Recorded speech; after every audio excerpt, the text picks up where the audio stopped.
don't you do it. Don't you do it. Key, don't you do it. Dramatic new video of the police shooting in Charlotte. It does not clearly define crucial evidence, but it does deserve to be seen, and we will show it to you.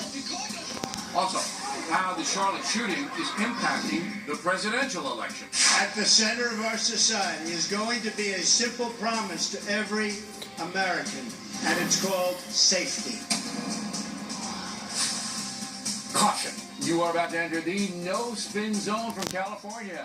Factor begins right now.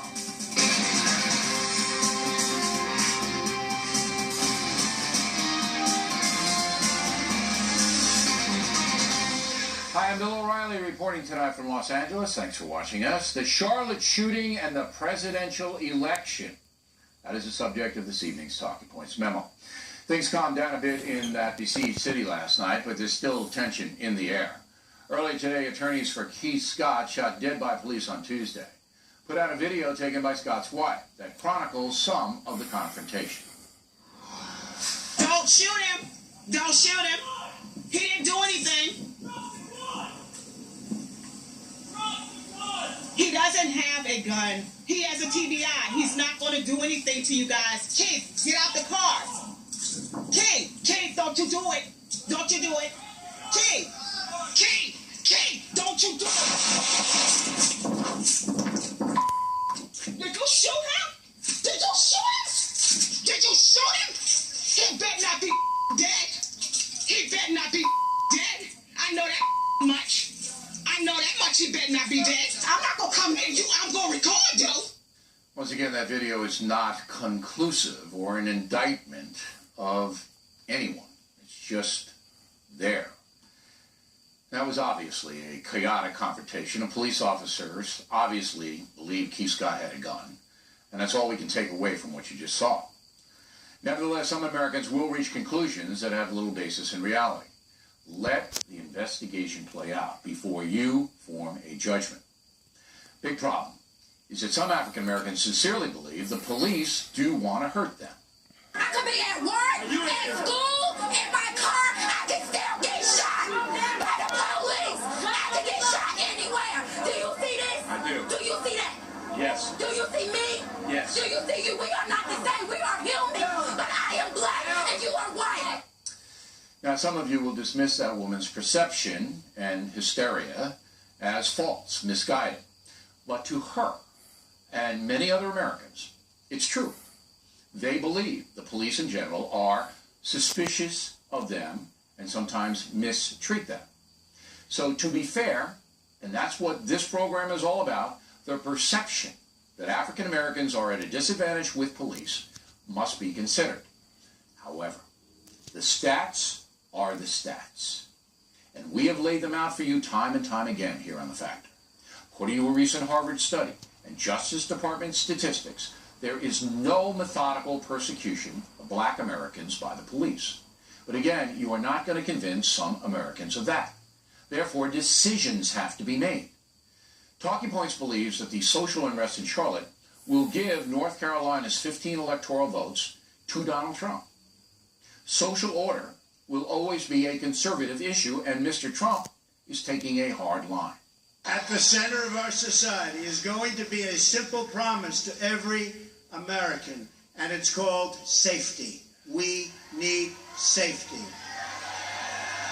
We're going to make America safe again.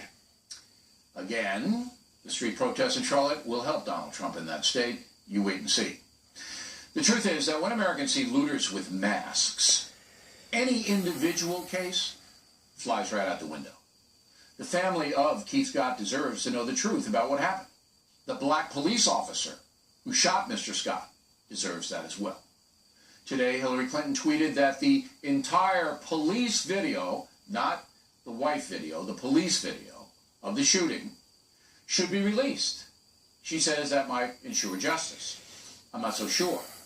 According to the Charlotte police chief, Kurt Putney, who has been a hero in this sad situation, the video is inconclusive and is currently in the hands of investigators trying to make a definitive analysis of what it shows. So caution may be the best policy here, as Chief Putney has stated. With politics being what they are, Secretary Clinton must come down on the side of the minority community, which she desperately needs to win the election. As for minority Americans themselves, Talking Points has this to say. Racial division can only be healed by dignified conduct. That means no hate, no violence, no anarchy. Martin Luther King Jr. gained the respect of most Americans by preaching a message of fairness and exposing bigotry beyond any reasonable doubt. He is now honored with a national holiday. The President of the United States is half black. The Attorney General is black.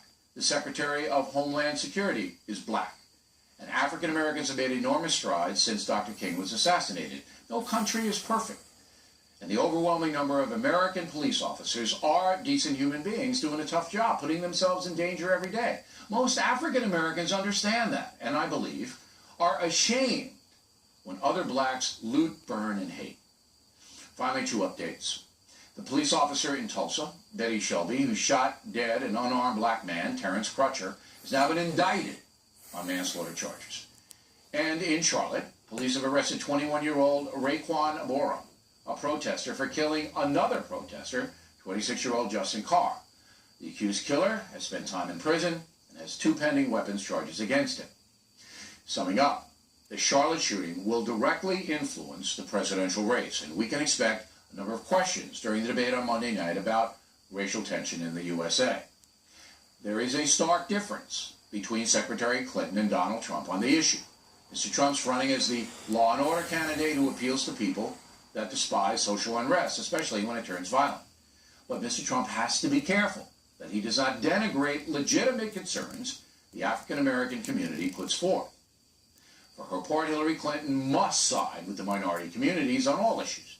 If she does not, she will lose the election. And that's a no. Next on the rundown, we will take you to Charlotte to measure what is happening this evening.